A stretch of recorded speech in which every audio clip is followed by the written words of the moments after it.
사무엘하 22장 2절과 3절입니다. 하나님 우리에게 주신 말씀을 우리 한 목소리로 함께 읽겠습니다.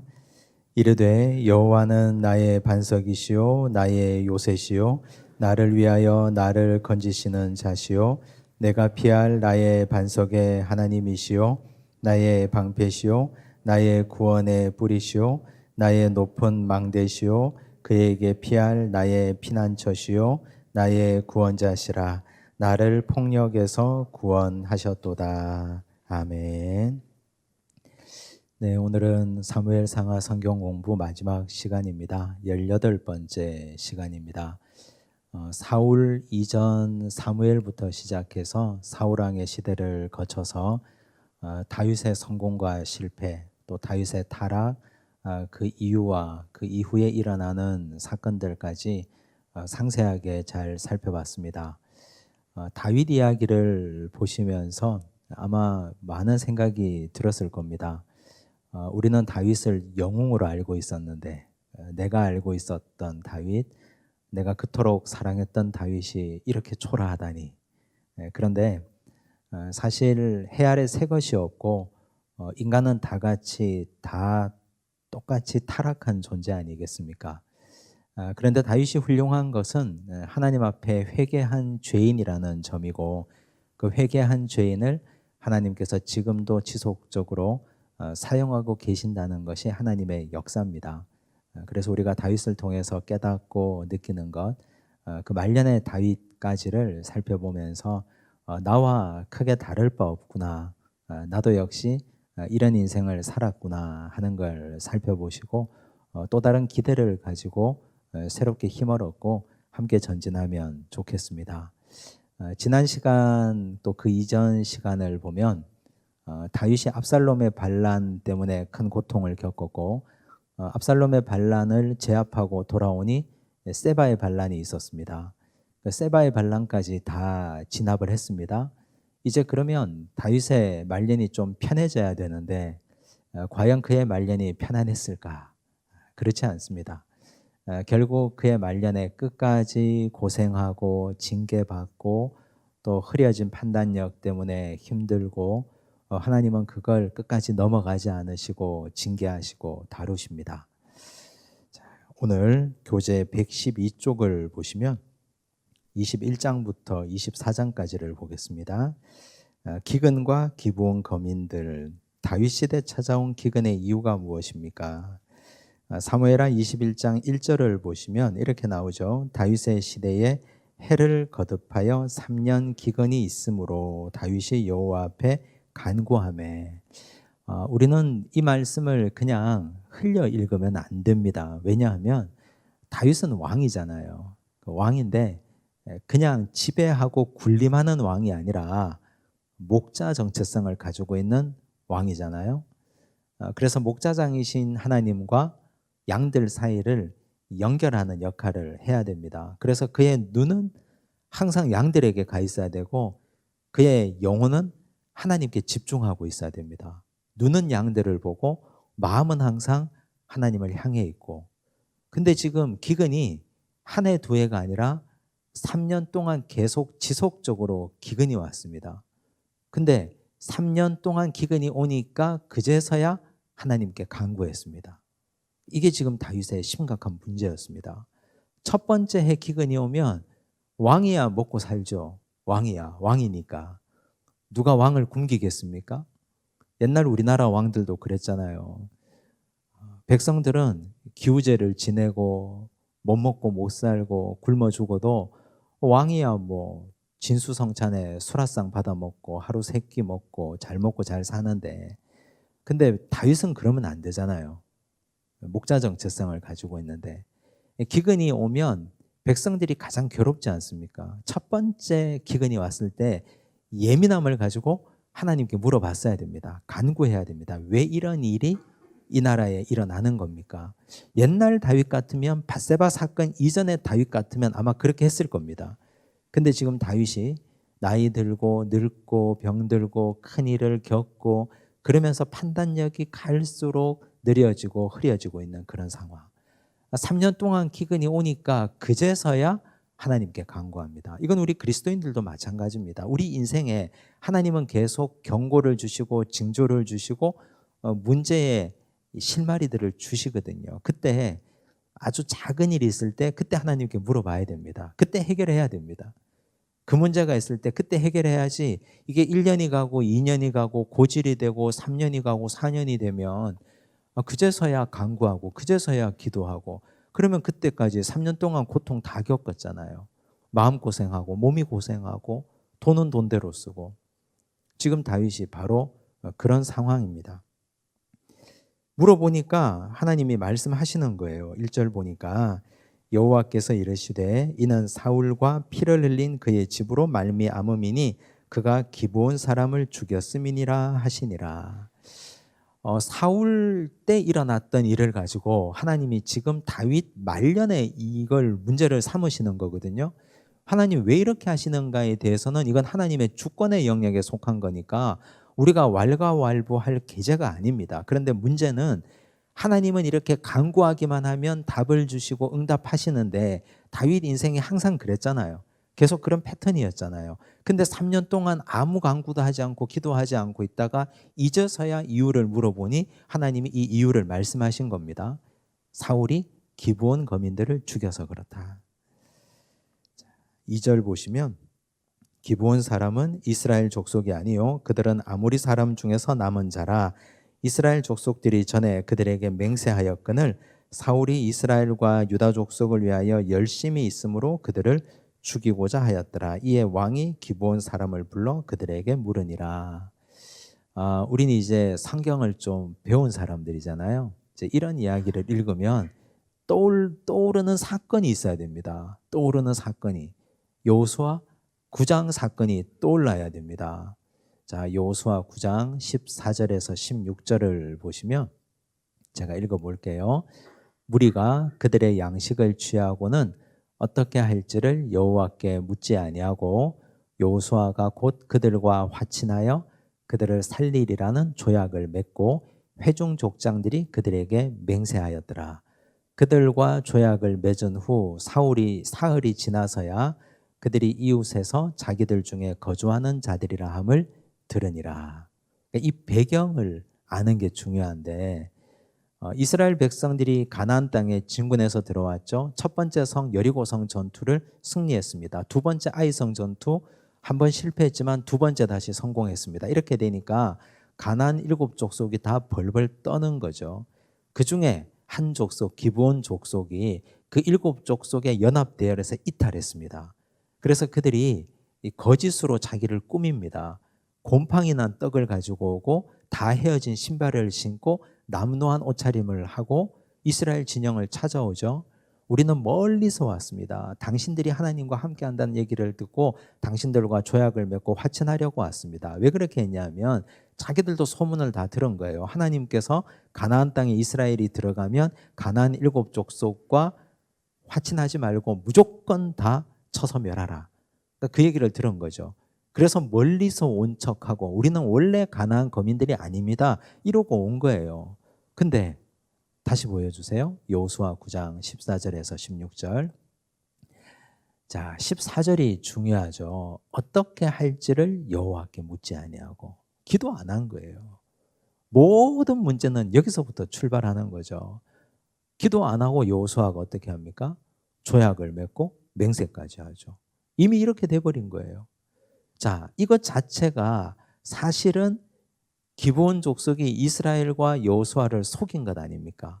그러면 이 조약이 무효입니까? 근데 하나님은 그 조약을 지키라 그랬어요. 시간이 지나서 사흘이 지나서야 그들이 이웃에서 자기들 중에 거주하는 자들이라 함을 들었음에도 불구하고 그래서 그 조약이 500년 동안 유효하게 흘러온 거예요. 그 조약이 500년 동안. 조선왕조 500년인데 500년 동안이나 이 조약이 계속해서 흘러와서 기브온 거민들이 그 땅에 그냥 잘 살고 잘 먹고 살아온 거죠. 근데 사울은 민족주의자입니다. 2절 말씀 보시면 이렇게 나오죠. 사울이 이스라엘과 유다 족속을 위하여 열심히 있으므로. 2절 보여주세요. 사울이 이스라엘과 유다 족속을 위하여 열심히 있으므로 그들을 죽이고자 하였더라 그랬죠. 열심히 있으니까. 사울은 민족주의자예요. 마음속에 뜨거운 민족의 피가 흐르고 있는 사람이에요. 우리 이 이스라엘 경내에 저런 이방인들이 들어와 있을 수가 없다. 마음에 사울이 불타오르는 거죠. 그래서 과거의 여호수아가, 과거의 자기 조상들이 그들과 어떤 죄악을 맺었든지 별 상관하지 않는 거예요. 그래서 기브온 거민들을 싹 청소한 겁니다. 이렇게 하면 됩니까? 안 됩니까? 근데 하나님이 그 문제 해결을 다윗 시대의 문제를 물으신 거예요. 그 문제 해결을. 그것 때문에 3년 동안 기근을 허락하신 거고, 이제 다윗이 문제를 알았잖아요. 그 다윗이 남아있는 기브온 거민들을 불러서 묻는 거예요. 협상을 하는 거예요. 돈을 줄까? 은금을 줄까? 보상을 해줄까? 사과하고. 근데 기브온 거민들이 사무치는 거죠. 가슴에 그 한이 너무너무 사무치는 거예요. 우리는 당신들과 은과 금으로 지금 논할 계제가 아닙니다. 사울의 자손 중에 7명을 내주시면 그들을 목매달아 죽이면 우리 한이 좀 풀릴 것 같습니다. 다윗이 어떻게 해요? 들어줘요. 사울의 자손 중에 7명을 데려다가 그들에게 내줍니다. 결국 그 7명의 피값으로 그들의 죽임으로 인해서 그 이스라엘 나라의 기근이 끝이 납니다. 사실 다윗 입장에서는 가슴 아픈 일이죠. 자기 땅 백성들 아닙니까? 사울의 후손들이고 결국 요나단의 친지들 아닙니까? 근데 그들을 목매달아 죽임으로 나라의 기근을 그치게 한 거예요. 자, 그렇게 해서 다윗 입장에서는 그 7명의 시신을 잘 수습해서 요나단과 사울과 함께 그 뼈를 안장해 줍니다. 21장 13절, 14절 보시면 이렇게 나오죠. 다윗이 그곳에서 사울의 뼈와 그의 아들 요나단의 뼈를 가지고 올라오매 사람들이 그 달려 죽은 자들의 뼈를 거두어다가 사울과 그의 아들 요나단의 뼈와 함께 베냐민 땅 셀라에서 그의 아버지 기스의 묘에 장사하되 모두 왕의 명령을 따라 행하니라. 그 후에야 하나님이 그 땅을 위한 기도를 들으시니라. 그 후에야. 사실 우리가 이걸 통해서 깨달아야 할 교훈들이 몇 가지 있는데, 첫 번째는 지도자 다윗의 기도하지 않고 3년을 미룬 것 때문에 이스라엘 백성들은 고통을 많이 겪은 거죠. 두 번째, 하나님은 소수민족들, 약한 사람들, 그들과 맺은 모든 언약도 하나님은 신실하게 지켜나가는 분이셔요. 철저하게. 그래서 우리가 어떤 사람들과 약속을 했다? 누구와 약속을 했다? 그 약속을 우리는 삶을 마치는 그날까지 성실하게 갚고 성실하게 지켜나가야 됩니다. 하나님께서 우리에게 그렇게 하셨기 때문에 그렇습니다. 사울은 그거 무시한 죄로 그 후손들이 이렇게 돼버린 거예요. 자, 그 다음 114쪽 보시면 노년의 다윗. 자, 사무엘하 22장은 시편 18편하고 똑같아요. 내용을 읽어보면 똑같아요. 시편 18편하고 사무엘하 22장이 똑같습니다. 물론 뭐 중간에 조금 단어가 다른 게 있긴 하나 거의 같아요. 1절 보시면 여호와께서 다윗을 모든 원수의 손과 사울의 손에서 구원하신 그날에 다윗이 이 노래의 말씀으로 여호와께 아뢰어. 이 말은 인생 말년에 이제는 자기 인생을 돌아보고 모든 것이 다 평안해졌을 때에 이런 말이에요. 사실 다윗의 일생, 그의 인생 말년에 돌아보면 후회가 많았겠습니까? 자부심이 많겠습니까? 뭐 양자가 공존할 텐데 아마 우리도 그렇잖아요. 잘한 것보다 못한 게 더 크게 느껴지잖아요. 잘한 건 뭐 그냥 흘러가는 거고, 내가 하나님 앞에 제대로 잘 못 살아서 인생이 이렇게 되어진 것들, 결국 밧세바 사건이 다윗에게는 일생의 가장 큰 오점이었죠. 거기서부터 시작해서 지금까지 계속 이렇게 흘러오고 있는 거니까. 근데 다윗은 그런 거 하나님 앞에 왜 그렇게 하셨습니까? 너무 심하지 않으셨습니까? 그런 얘기 하지 않아요. 그래서 하나님께 자기 인생을 감사하고 찬양하는 노래로 사무엘하 22장과 시편 18편을 정리하고 있습니다.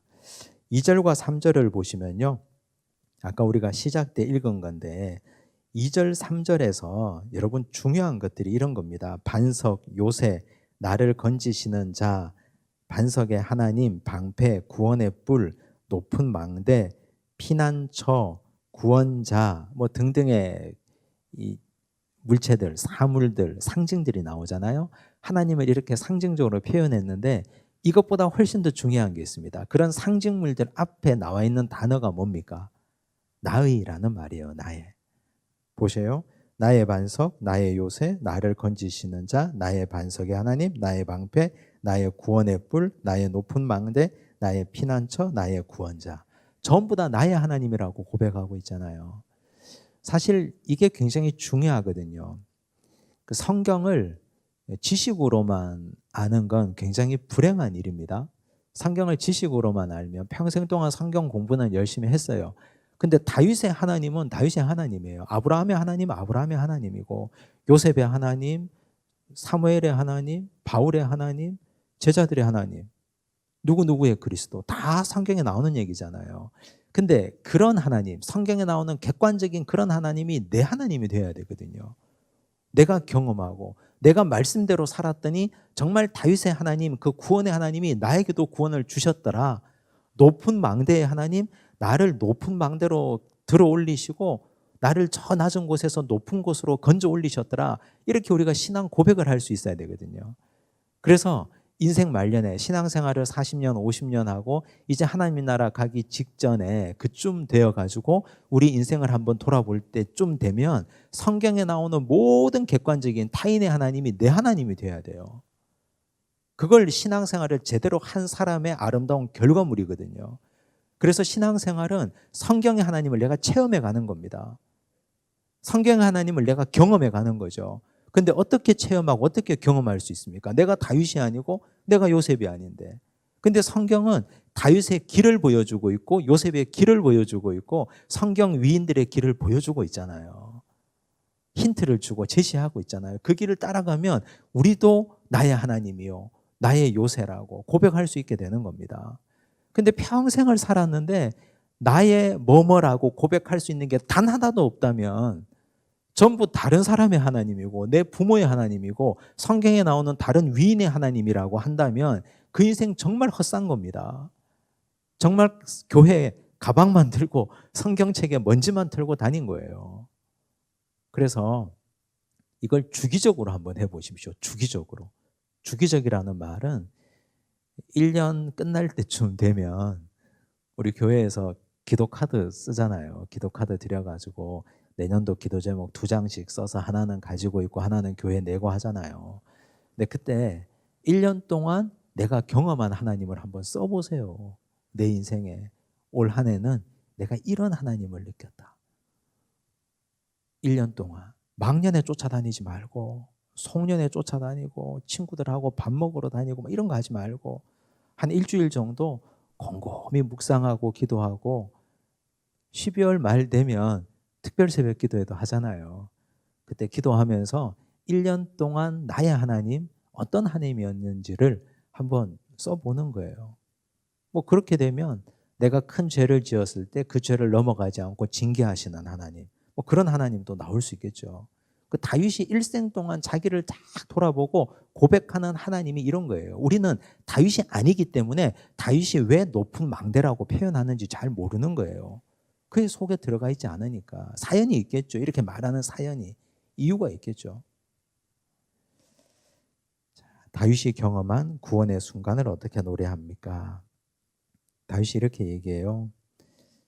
5절 보니까 사망의 물결이 나를 애우고 불의의 창수가 나를 두렵게 하였으며 스올의 줄이 나를 두르고 사망의 올무가 내게 이르렀도다. 그때 다윗이 어떻게 했어요?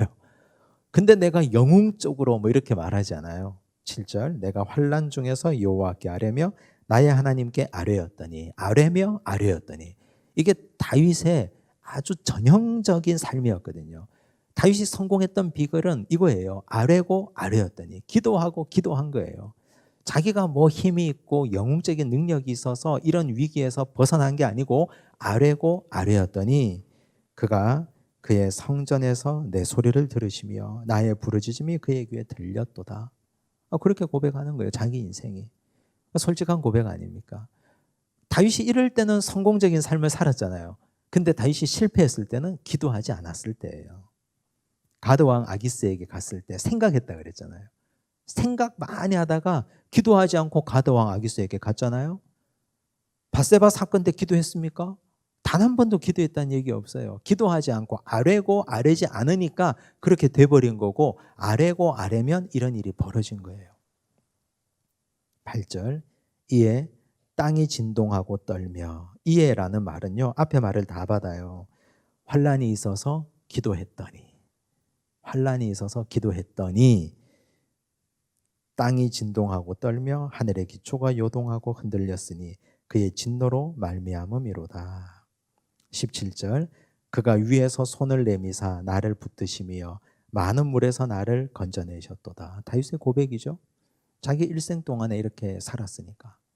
그래서 우리가 다윗이 경험한 하나님을 나도 경험하려면 아뢰고 아뢰면 되는 거예요. 기도하고 또 기도하고. 아주 단순하죠. 다윗의 일생은. 복잡한데 단순해요. 21절 보세요. 여호와께서 내 공의를 따라 상 주시며 내 손의 깨끗함을 따라 갚으셨으니. 25절, 그러므로 여호와께서 내 의대로 그의 눈앞에서 내 깨끗한 대로 내게 갚으셨도다. 27절, 깨끗한 자에게는 주의 깨끗하심을 보이시며 사악한 자에게는 주의 거스르심을 보이시리이다. 27절이 참 재미있는 표현인데요. 깨끗한 자가 누구고 사악한 자가 누굽니까? 깨끗한 자가 다윗이고 사악한 자가 사울입니까? 깨끗한 자가 다윗이고 사악한 자가 압살롬이에요? 그렇지 않습니다. 다윗이 22장에서 고백하는 건 순전히 자전적인 고백이에요. 자기 일생의 고백. 깨끗한 자도 다윗이고 사악한 자도 다윗이에요. 깨끗할 때도 있었고 사악했을 때도 있었으니까. 자, 깨끗했을 때 주의 깨끗하심을 보이셨죠. 사악했을 때 주의 거스르심을 보이시리이다. 그렇게 하셨잖아요. 그가 밧세바 사건이 있었을 때 하나님께서 그를 거슬러서 그를 얼마나 세게 치셨습니까? 경험했잖아요. 그래서 이 세 가지 구절은 다윗이 자기 하기 나름이라는 뜻이에요. 신앙생활은. 복과 저주가 원래 너는 복받을 놈이야, 너는 원래 저주받을 놈이야, 이렇게 딱 갈려 있는 게 아니고 우리 앞에 갈림길이 있잖아요. 근데 그 갈림길 가운데 내가 어떤 길을 선택하느냐에 따라서, 내가 주의 의로움의 길을 선택하면 하나님 나에게 복 주시는 거예요. 그 길을 따라가면. 근데 다른 길로 가면 거기는 가시밭길이에요. 인생의 고난길이에요. 왜냐하면 거기가 넓은 대로라서 갔는데 거기에는 사악한 짐승들이 많고 악한 자들이 많고 너무너무 힘든 길이에요. 다윗이 그걸 얘기하는 겁니다. 우리도 그렇잖아요. 똑같은 나인데 나한테 다중인격이 있다니까요. 깨끗할 때도 있고 사악할 때도 있고, 하나님께 아뢰고 기도할 때도 있고 기도하지 않고 자기 멋대로 행할 때도 있고. 다윗이 일생을 살아보니까 내 안에 또 다른 내가 있는 거예요. 내 안에 또 다른 내가. 우리도 그렇잖아요. 그래서 항상 우리는 하나님 앞에서 선과 악에서 분별력을 가져야 됩니다. 잠깐 멈추고 기도하고 어떤 길을 선택해야 되는지, 내가 이 말을 해야 되는지 말아야 되는지, 내가 이 행동을 해야 되는지 말아야 되는지, 이거 정말 중요합니다. 만약에 아무 생각 없이 그냥 말을 뱉어버리면 그냥 그 길로 들어가는 거예요. 그렇잖아요. 선악과가 있어요? 선악과가 있는 거예요. 근데 우리는 항상 그렇게 얘기하죠. 선악과를 하나님이 왜 만들어 두셨느냐고. 자꾸 하나님 탓을 하죠. 근데 선악과가 있건 말건 거기에 눈길 안 주면 되잖아요. 안 만지면 되잖아요. 거기. 왜 그걸 보암직도 하고 먹음직도 하고 지혜롭게 할 만큼 탐스럽기도 하다고 자꾸 쳐다보는 겁니까? 그러다가 그거 따서 먹고 죄가 들어와서 쫓겨나잖아요. 시험이 있는데 시험을 붙잡지 마라 그랬죠. 항상 우리 앞에 시험이 흘러다니는데 시험을 흘려보내면 나는 깨끗한 자가 되고 붙잡으면 사악한 자가 되는 거예요. 하나님이 원래부터 너 선악과 따먹을 놈이야 그렇게 정해놓은 게 아니라는 뜻이에요. 그건 운명론입니다. 기독교 신앙은, 우리가 믿는 하나님은 절대로 우리를 운명론으로 내모시는 분이 아닙니다. 우리가 선택해서 이렇게 잘못된 거지. 다윗이 선택해서 이렇게 돼버린 거지. 운명론이 아니에요. 우리 앞에 선의 길이 있고 악의 길이 있고 깨끗한 자의 길이 있고 사악한 자의 길이 있습니다. 매 순간순간 우리는 그거 선택 앞에 서 있는 겁니다. 성실과 게으름의 선택, 선과 악의 선택, 옳음과 그름의 선택 가운데 좋은 길을 선택해야 됩니다. 하나님께서 기뻐하시는 길. 그 다음 36절 한번 보실래요? 주께서 또 구원의 방패를 내게 주시며 주의 온유함이 나를 크게 하셨나이다. 온유함이라는 말이 나오는데요. 주의 온유함이 나를 크게 하셨다. 다윗은 온유하다는 표현을 다른 시편에서도 또 하셨어요. 시편 37편 7절과 8절, 11절 한번 보셔요. 다윗의 시입니다.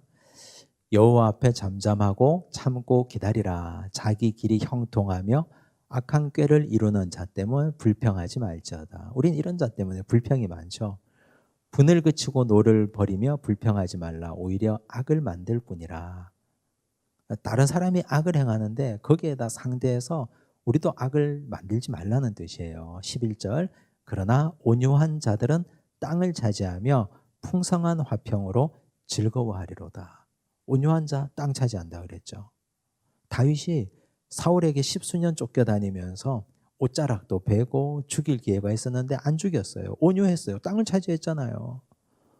이스라엘 모든 영토가 다윗의 영토가 됐잖아요. 주의 온유함을 배웠으니까. 하나님의 온유함을 배웠으니까. 마태복음 5장에 보면 팔복이 나오는데 세 번째 복이 온유한 자입니다.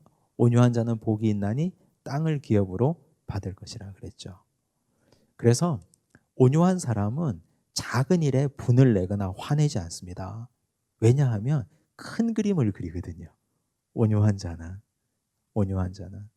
작은 일에 자꾸만 화내고 분내고 트러블을 하고 싸우고 이렇게 되면 큰 일을 도모할 수가 없어요. 내 편이 누가 생기겠어요? 작은 일, 크고 작은 일, 맨날 다투기만 하면 나 혼자 고립되죠? 우리의 싸움은 혈과 육의 싸움이 아니고 공중의 권세 잡은 악한 사탄 마귀에 대한 싸움이에요. 그 싸움을 위해서 우리 힘을 비축하고 온유하게 지내는 거예요. 그래야 땅을 차지할 수 있다니까요. 땅 좋아하시죠, 다들? 이 땅의 땅, 천국의 땅 다 우리 것이 된다고 그랬는데 근데 왜 온유하지 않습니까? 다윗은 자기 인생의 고백 가운데 내가 온유했기 때문에 이스라엘의 왕이 된 거예요. 사울 온유했습니까? 결단코 온유하지 않아요. 얻은 땅도 뺏겼습니다. 온유하지 않은 자. 다윗이 자기 일생을 돌아보면서 그 고백을 드리고 있는 겁니다. 40절 보세요. 이는 주께서 내게 전쟁하게 하려고 능력으로 내게 띠띠우사 일어나 나를 치는 자를 내게 굴복하게 하셨사오며 능력으로 띠를 띄었다. 이 말씀 중요하죠. 전쟁을 하려면 이 장수들이 허리띠를 딱 차잖아요. 평소에는 헐렁하게 옷 입고 있다가 허리띠를 딱 차잖아요. 근데 장수의 허리띠를 띈 것이 아니라 능력으로 띠를 띄었다 그랬어요. 누구의 능력입니까? 다윗이. 하나님의 능력이에요. 다윗은 항상 전쟁하러 나갈 때마다 하나님의 능력으로 띠를 띠고 간 거죠. 이렇게 된 이유는요. 첫 단추를 잘 꿰서 그래요. 골리앗과의 싸움에서. 첫 단추가 잘못되면 그 다음 다 엉망이 돼요. 근데 다윗은 그 첫 번째를 굉장히 잘한 거예요. 다윗의 첫 번째가 사울이 자기 군복을 입혀줬잖아요. 웬만한 사람은 그거 거절할 수 있겠습니까? 공명심이 좀 있고 허세가 있는 사람? 공명심 허세 없어도 왕이 하사하는 하사품인데 그걸 그 자리에서 박차고 나오고 거절할 수 없습니다. 저라도 왕이 준 건데 이게 어떤 건데 큰 영광인데 근데 왕의 갑옷을 거절하니까 하나님이 당신의 능력으로 띠를 띄워주셨어요. 그래서 이긴 거예요. 만약에 사울의 갑옷을 입고 나갔으면 이거 물맷돌 돌리다가 팔이 삐그덕거려가지고 제대로 걷지도 못하고 바로 그 자리에서 죽었을 거예요. 안 돼요. 근데 하나님의 능력으로 띠를 띄우니까 역사가 일어나는 겁니다. 다윗이 자기 일생을 쭉 회고해 보니까 이런 모든 것이 하나님의 은혜였어요. 그래서 마지막에 어떻게 됩니까? 50절 이렇게 마무리해요. 50절 함께 읽읍시다. 시작. 이러므로 여호와여 내가 모든 민족 중에서 주께 감사하며 주의 이름을 찬양하리이다. 결국 자기 일생의 다윗의 마지막 방점이 뭡니까? 딱 두 단어. 감사와 찬양이에요. 감사와 찬양. 우리 인생의 마지막이 이럴 수 있으면 좋겠습니다. 우리 일생의 다 마지막이 야 내가 통장에 얼마 남겨놨고 너는 뭐 하고 이런 좀 수준 낮은 얘기 하지 말고 그런 거는 별로 중요하지 않으니까 하나님 앞에서 하나님 내 일생 다 돌아보니까 모든 것이 감사했고 그저 하나님을 찬양할 것밖에 없습니다. 이러고 그냥 딱 하나님 나라 가면 얼마나 좋을까요? 우리 일생의 마지막이 다윗처럼 이렇게 돼야 됩니다. 돌아보면 감사한 거예요. 징계받은 것도 감사한 거예요. 하나님 나를 치고 징계하고 깨닫게 하고 그렇게 하신 것도 감사하고 다 고마운 거예요. 돌아보면 감사하지 않은 게 없어요. 나를 가난하게 하신 것도 감사하고 힘들게 하신 것도 감사하고 광야 생활도 감사하고 건져주신 것도 감사하고 감사하니까 찬양할 수밖에요. 그리스도인의 일생의 마지막은 딱 이거밖에 남는 게 없습니다. 마지막은 뭐가 남겠습니까? 우리가 사람들은 허무하다 하죠. 감사가 없으니까 허무한 거예요. 찬양이 없으니까 허무하죠. 근데 하나님께 감사하고 찬양하면 허무하지 않습니다. 왜냐하면 평생 동안 하나님이 나와 함께 하셨고 나 같은 존재를 위해서 그 아들 독생자 예수 그리스도를 보내주시고 여기까지 함께 하셨으니까 허무하지 않아요. 벅차죠. 그 하나님 만나러 가는데 벅차죠. 다윗이 이제 자기 마지막 말을 해요. 23장 1절 이는 다윗의 마지막 말이라 이새의 아들 다윗이 말하며 높이 세워진 자 야곱의 하나님께로부터 기름 부음 받은 자 이스라엘의 노래 잘하는 자가 말하노라. 다윗이 자기 정체성을 세 가지로 얘기하거든요. 근데 그 앞에 두 가지를 보세요. 높이 세워진 자, 기름 부음을 받은 자, 다 수동형이에요. 높이 선 자가 아니에요. 높이 세워진 자예요. 누구에 의해서? 하나님에 의해서. 기름 부음을 받은 자, 누구에 의해서? 하나님에 의해서. 노래 잘하는 거. 그건 자기 자랑을 좀 하는 거예요. 나는 노래도 잘하고 악기도 잘 다루고 시도 잘 쓰고. 다윗이 이런 자기 정체성이 있었던 거죠. 자기 마지막에. 돌아보니까 나를 세워준 이는 하나님이셨고 나를 기름 부어서 여기까지 오게 하신 이도 하나님이셨거든요. 우리가 로마서 공부할 때 1장에서 공부했습니다. 바울이 그랬죠. 바울이 자기 정체성을 얘기할 때 택정함을 입은 자라고 그랬거든요. 자기 스스로 손들고 제가 사도 되겠습니다 한 게 아니에요. 하나님이 그를 택하신 거거든요. 다 수동태예요. 우리 인생 하나님이 나를 택한 거잖아요. 하나님이 나를 어떤 방식으로 나를 택하셨든지 하나님 나를 택한 거예요. 나는 선택받은 존재예요. 정말 귀한 존재예요. 그러므로 내가 이렇게 많고 많은 인류들 중에 지금도 그리스도를 모르고 지금도 하나님을 모르고 죽어가는 수많은 영혼들 중에 하나님이 나를 선택해 주셨다는 거 그거 하나로도 우린 감격스럽지 않습니까? 우린 그렇게 택함 받은 존재예요. 그래서 하나님이 나를 높이 세워주셨습니다. 모든 민족 위에. 그리고 하나님이 나에게 성령으로 기름 부어주셨습니다. 죄 짓지 말라고. 성령과 함께 동행하고 살라고. 근데 왜 이렇게 불평이 많아요? 왜 이렇게 불만이 많고? 하나님이 나를 선택해 주셨고 기름 부어 주신 것 그것만으로 우린 하나님을 찬양하고 감사할 수 있는 거죠. 다윗의 말년의 고백입니다. 자, 다윗이 3절 보세요. 이스라엘의 하나님이 말씀하시며 이스라엘의 반석이 내게 이르시기를 사람을 공의로 다스리는 자 하나님을 경외함으로 다스리는 자여. 이건 자기 자신을 얘기하는 거예요. 그는 돋는 해의 아침 같고 즉 그렇게 하나님을 경외함으로 다스리는 다윗 같은 나는 돋는 해의 아침빛 같고 구름 없는 아침 같고 비 내린 후에 광선으로 땅에서 움이 돋는 새풀 같으니라 하시도다. 와, 이렇게 아름다운 표현을 다윗이 이렇게 했어요. 하나님과 함께하는 자는 이런 찬란한 빛 같고 생명력이 샘솟아나는 풀과 같다고 고백한 거죠. 근데 반면에 6절 그러나 사악한 자는 다 내버려질 가시나무 같으니 이는 손으로 잡을 수 없음이로다. 다윗이 말하는 사악한 자는 어떤 자일까요? 고통이 와도 아뢰지 않는 자, 기도하지 않는 자, 자기 멋대로 하는 자, 사울 같은 자. 블레셋과의 전쟁에서 자기 멋대로 번제드리고 그냥 전쟁하러 가버리잖아요. 아말렉 헤렙 명령 진멸하라 그랬죠. 진멸하지 않아요. 왜냐하면 용병들 월급 줘야 되니까. 자기 중요한 거 다 취하고 하나님 명령대로 하지 않아요. 그런 자가 사악한 자입니다. 다윗도 한때 사악했죠. 하나님 말씀대로 목자 정체성을 어겼으니까. 자, 다윗의 용사들이 나옵니다. 8절에 보니까 다윗의 용사들의 이름은 이러하니라. 다그몬 사람 요셉 바세벳이라고도 하고 에센 사람 아디노라고도 하는 자는 군 지휘관의 두목이라. 그가 단번에 800명을 쳐 죽였더라. 그리고 다윗의 용사들의 이름이 쭉 나와요. 근데 이 39절 한번 보실래요?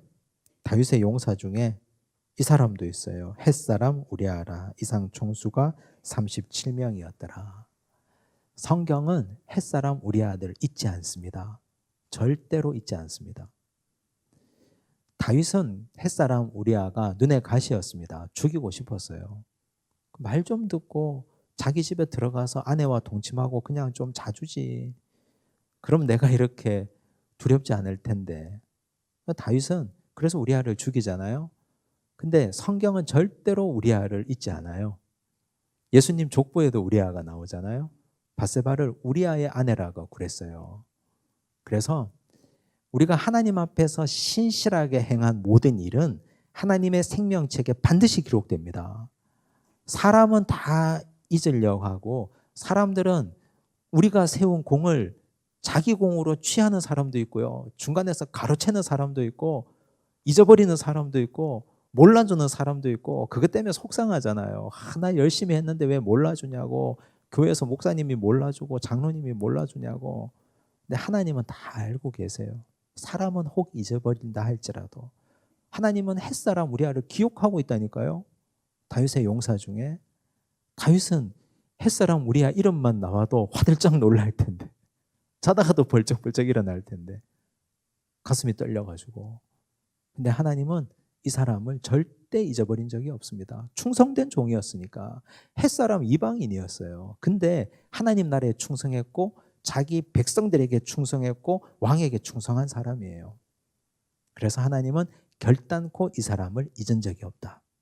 기억하시면 좋겠습니다. 24장 마지막 장입니다.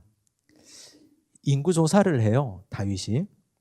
자, 1절 여호와께서 다시 이스라엘을 향하여 진노하사 그들을 치시려고 다윗을 격동시키사 가서 이스라엘과 유다의 인구를 조사하라 하신지라.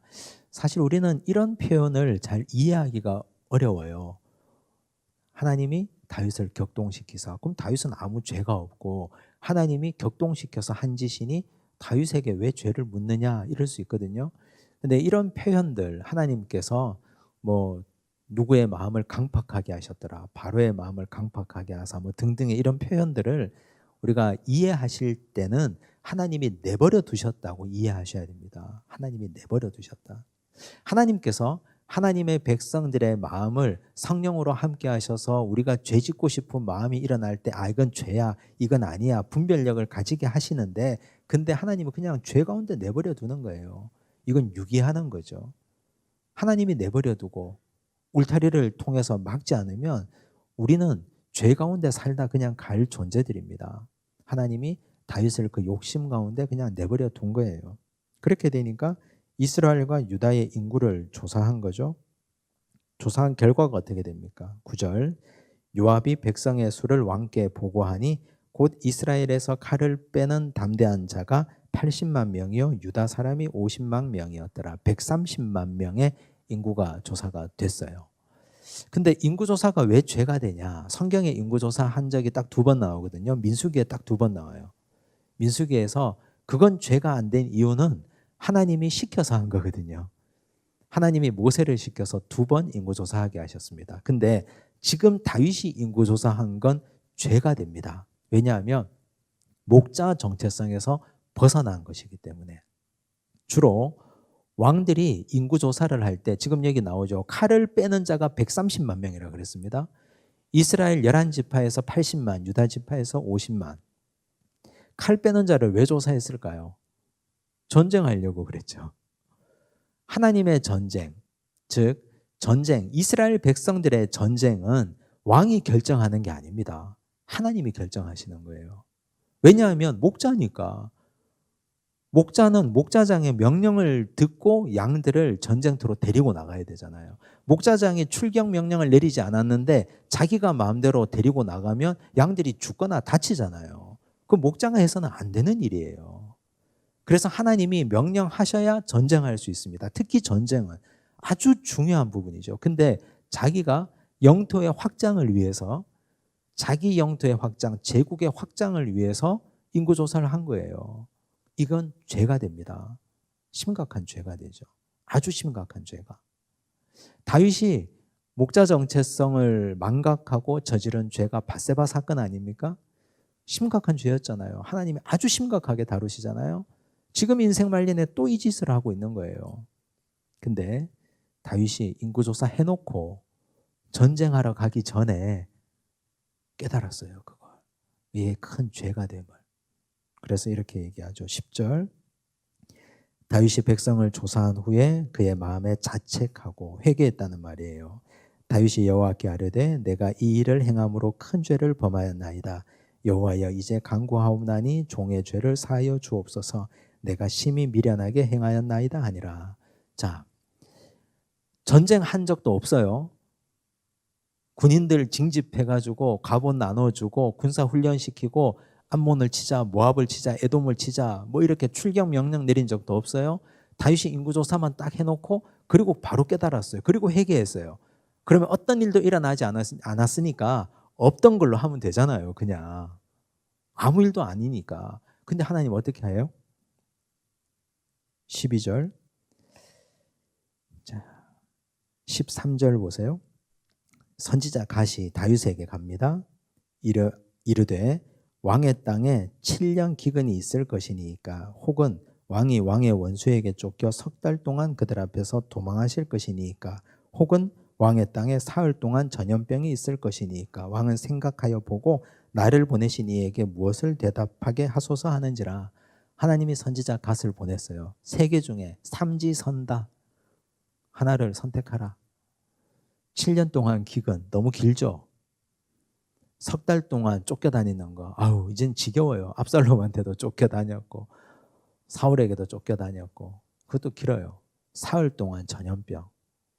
근데 하나님 왜 그렇게 하는 걸까요? 아무 일도 일어나지 않았는데 왜 이렇게 하시는 걸까요? 그만큼 목자의 자리에서 벗어나는 게 위험하기 때문에 그런 거예요. 절대로 그런 거 하면 안 된다. 생각조차 하지 마라. 생각조차 품지 마라 하는 거예요. 그래서 다윗이 3번을 선택해요. 결국 얼마나 죽습니까? 7만 명이 죽어요. 7만 명이. 15절. 이에 여호와께서 그 아침부터 정하신 때까지 전염병을 이스라엘에게 내리시니 단에서부터 부엘세바까지 백성의 죽은 자가 7만 명이라. 전쟁을 하면 이보다 더 죽었겠죠. 하나님이 함께하지 않는 전쟁이니까.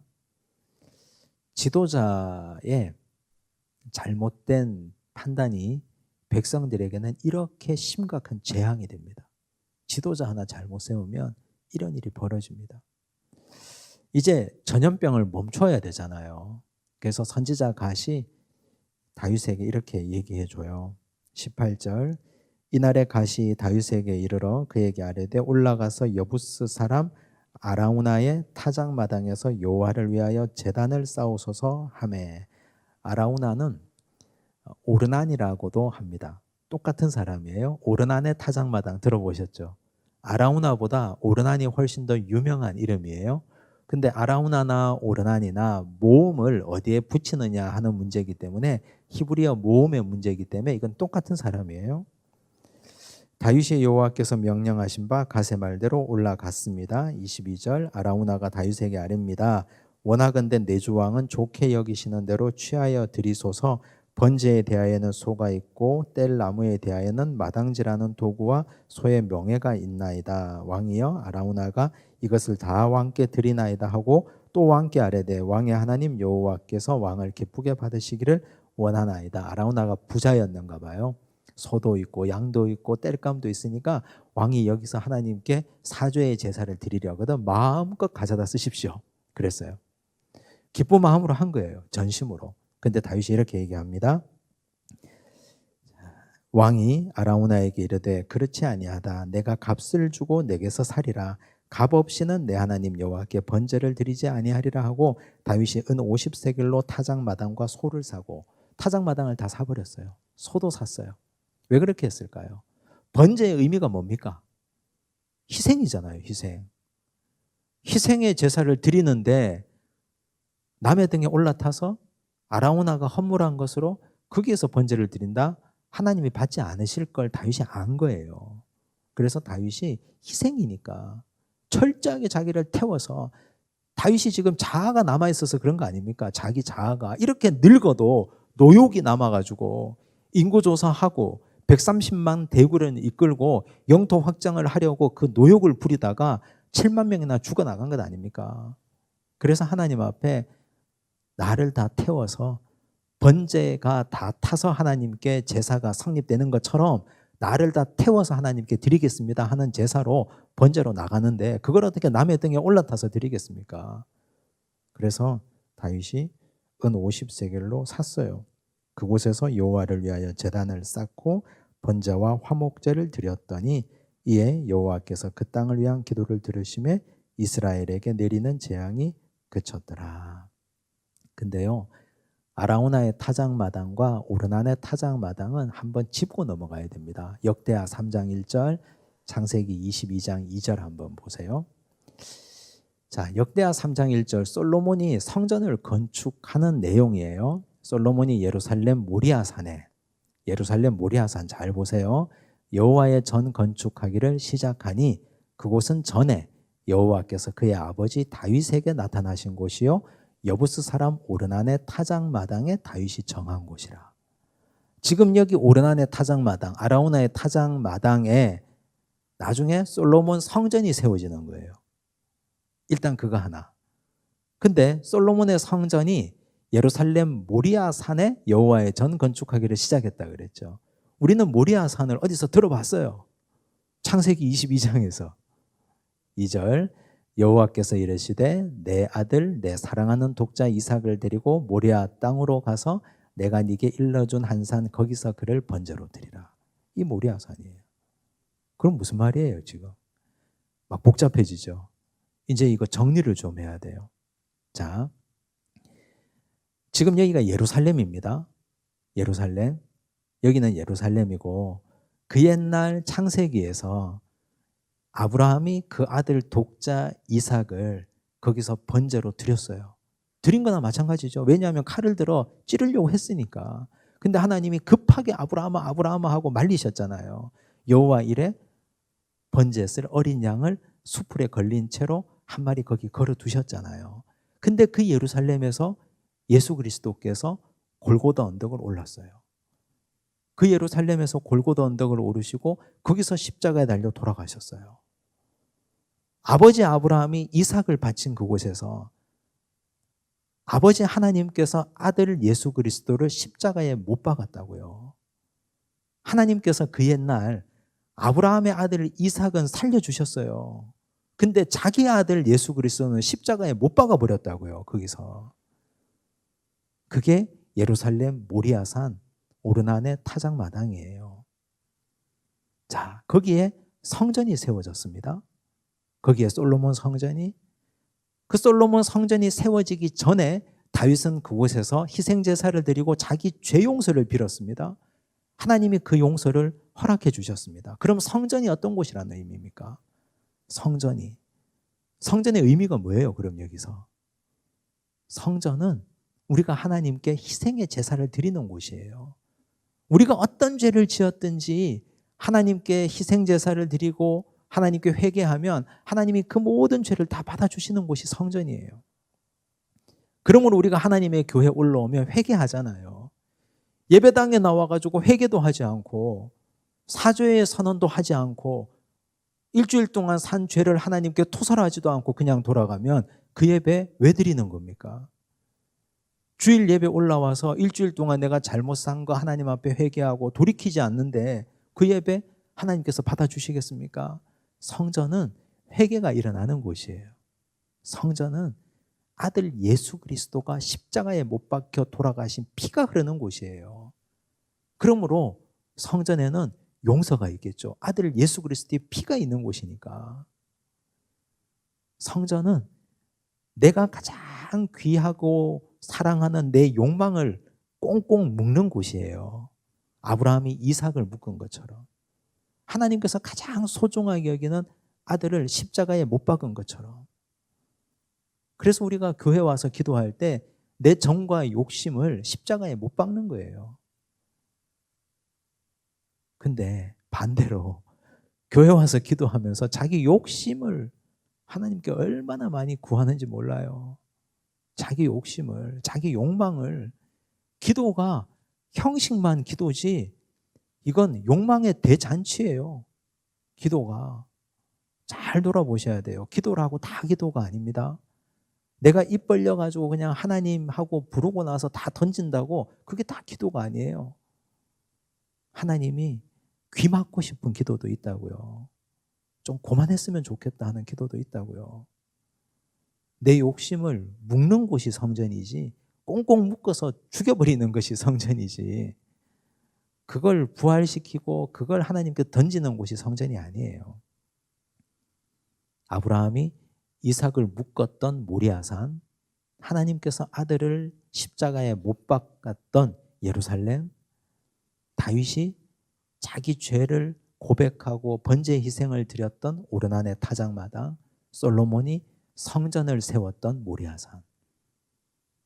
이걸로 사무엘 상하가 끝을 맺습니다. 결국 그 터에 성전이 세워져요. 다윗 일생에 다윗은 성전이 자기 인생의 미완성이었잖아요. 못 이루었잖아요. 근데 성전의 기초와 의미를 다윗이 다 다지고 그리고 다윗이 하나님 나라 가요. 사무엘 상하를 통해서 아마 우리 각자가 받은 은혜가 다 다를 겁니다. 어떤 사람은 사울에게 은혜 받은 분도 계실 테고 사무엘에게 혹은 다윗의 전성기, 다윗의 죄 짓고 난 이후 등등 다 다를 텐데 한 번 더 살펴보시고 잊어버리기 전에 다시 한번 돌이켜보시고 우린 다윗을 통해서 무엇을 배웠는지 다시 돌아보시면 좋겠습니다. 기도하겠습니다. 하나님 아버지 감사합니다. 사무엘을 통해 사울을 통해 다윗을 통해 우리를 보았습니다. 하나님의 말씀의 거울을 통해 나의 무능을 보았고 우리의 죄악을 보았고 내 안에 도사리고 있는 욕심의 덩어리를 보았습니다. 아버지 하나님 말씀을 읽고 묵상하고 배우는 것으로 그치지 않도록 도우시고 말씀이 내 삶을 변화시키고 말씀대로 변화되고 살아가고 다윗처럼 나의 하나님이라고 고백할 수 있는 주의 영광된 제자들이 되게 하여 주시옵소서. 일평생 신앙생활해도 나의 하나님 한 조각도 고백할 수 없다면 그 신앙생활 다시 돌아보게 하여 주시옵고 우리의 신앙생활의 연수가 깊어가고 오래될수록 나의 하나님을 진심으로 고백하게 하여 주시옵소서. 나이가 들어 늙어도 노욕이 남아서 여전히 그 욕망에 사로잡혀 있었던 다윗을 하나님께서 징계하시고 책망하셨습니다.